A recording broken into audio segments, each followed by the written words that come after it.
On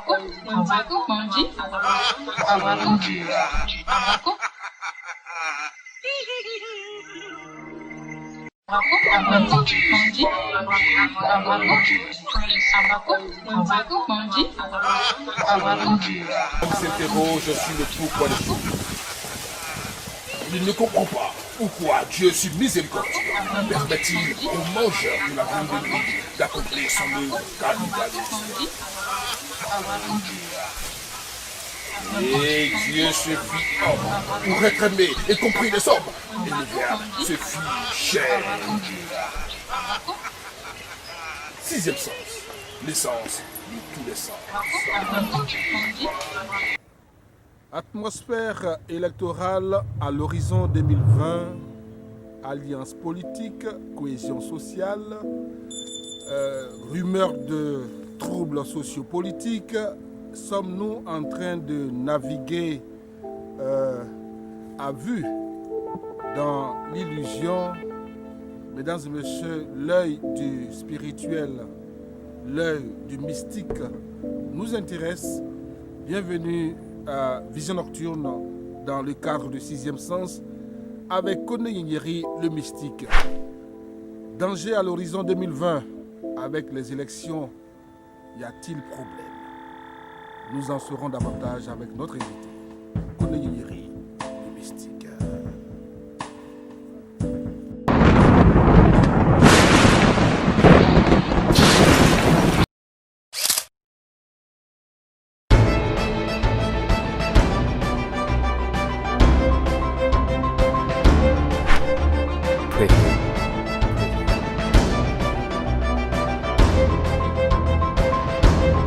Vision Nocturne, sixième sens, soyez les bienvenus. Nous sommes avec notre invité, Kone Yenyeri, le mystique, guérisseur, voyant, médium, l'homme qui lave les pasteurs, celui-là même qui multiplie l'argent à souhait. Aujourd'hui, nous sommes avec lui pour avoir son avis sur la situation sociopolitique dans, j'allais dire, à l'horizon 2020, les élections qui pointent. Nous voulons en savoir davantage avec lui. Kone Yenyeri, bonsoir. Bonjour, bonsoir. Bien, alors nos internautes sont pratiquement assoiffés de connaissances, de savoir en ce qui concerne la situation du pays. Nous voulons avec vous, bien entendu, répertorier tous ces aspects.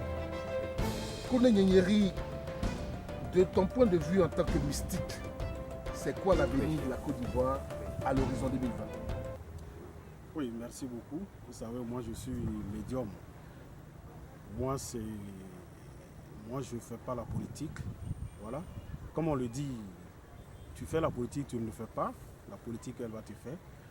Ben, je crois qu'en tant que médium, un médium d'abord, c'est celui-là même qui est sage. Donc en tant que médium, c'est de guider la jeunesse. Pour dire que la politique, elle est très... Alors, dans un premier temps, nous allons donc parler de la jeunesse. Aujourd'hui, nous savons que les choses bouillonnent de part et d'autre. Le langage est plus ou moins agressif et nous avons pourtant besoin de cohésion sociale. Quelle est votre adresse à l'endroit de la jeunesse? Oui, je pense que le problème, il est simple, il n'est pas compliqué. Si la jeunesse a compris, tout ira pour le mieux. Mais tant que la jeunesse n'a pas compris, voilà, on va toujours vivre des moments difficiles. Comprendre quoi? Oui. C'est à la jeunesse de ne pas se laisser manipuler par les politiques, par la politique, par les politiciens. Parce que vous savez, nos dirigeants, nos politiciens ont des intérêts. Ils se battent pour leurs propres intérêts. Et toi, la jeunesse, ton intérêt, c'est quoi dans tout ça d'abord? Ton intérêt, c'est de préparer ton avenir. Ton intérêt, c'est de préparer l'avenir de tes enfants. En quoi faisant? En cultivant l'amour, la paix. Ne pas suivre les politiciens aveuglément. Est-ce que vous pouvez dire qu'aujourd'hui, la jeunesse est manipulée? Oui, la jeunesse est manipulée partout dans le monde. La jeunesse est manipulée, surtout en Afrique. La politique de l'Afrique manipule beaucoup la jeunesse. Quand on ne trouve pas du travail pour la jeunesse, vous voyez, ces jeunes qui sont là, qui suivent les politiciens en désordre, c'est parce qu'ils ne travaillent pas. Et le rôle de la jeunesse, c'est quoi? C'est de se battre pour que ces politiciens leur trouvent quelque chose à faire.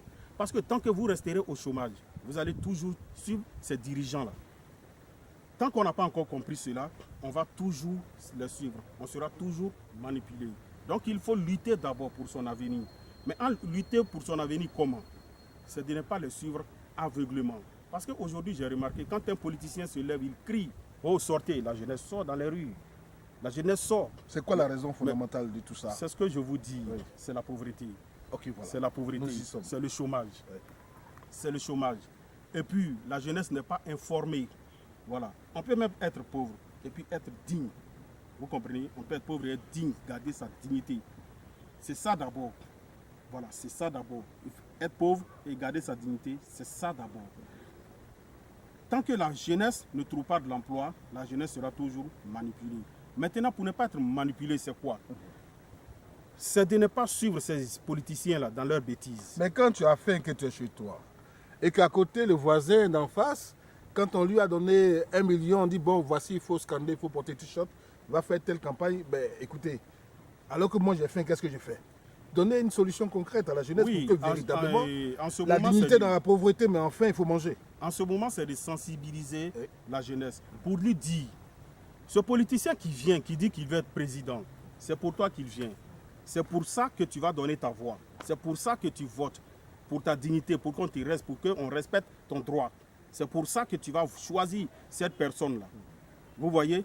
Donc, quand je dis ne pas le suivre dans le vide, il faut être sûr que celui qui va venir doit me trouver de l'emploi.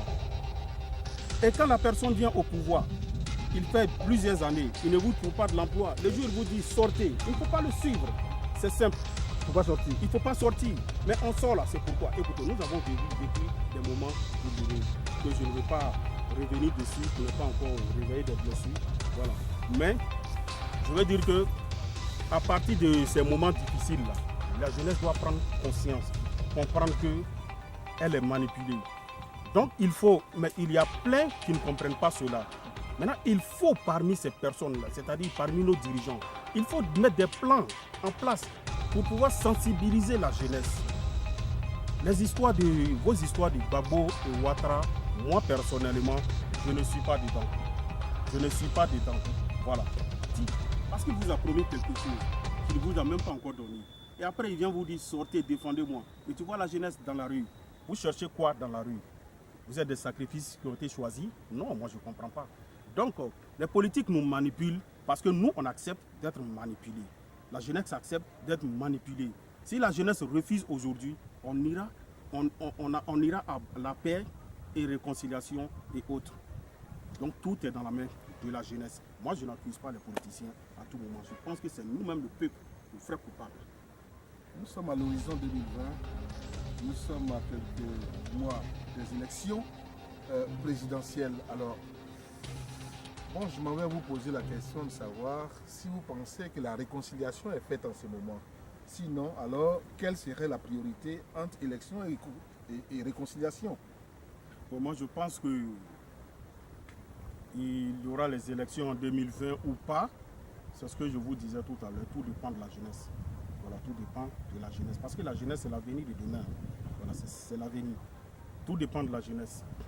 Les Ivoiriens, moi, je pense que quand vous fouillez, vous allez en profondeur. Normalement, il n'y a pas de problème. Quand les politiques commencent à découvrir qu'il n'y a pas de problème, que la jeunesse est prête à aller à la réconciliation, la politique sème encore d'autres troubles. C'est ça la réalité. Donc c'est à la jeunesse de se réveiller, de comprendre qu'elle est en train d'être manipulée. Sinon, les élections en 2020, moi c'est mon souhait. C'est le souhait de tous les Ivoiriens. On veut qu'il y ait les élections, parce que quand il n'y a pas d'élection, c'est un problème qui n'est pas encore réglé. Donc c'est d'ajouter un autre problème sur un autre problème. Pourtant, quand il y a des élections, on règle d'autres problèmes.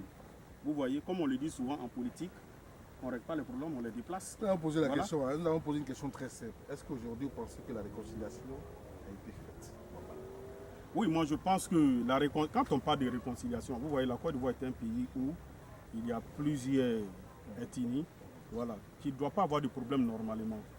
Vous comprenez? Qui ne doit pas avoir de problème normalement. Parce que quand vous allez au nord, vous allez voir que le monsieur, il a une femme qui vient qu'on appelle ça du sud ou de l'est. Quand vous allez à l'est, vous allez voir que la femme, elle a un enfant avec celui du nord.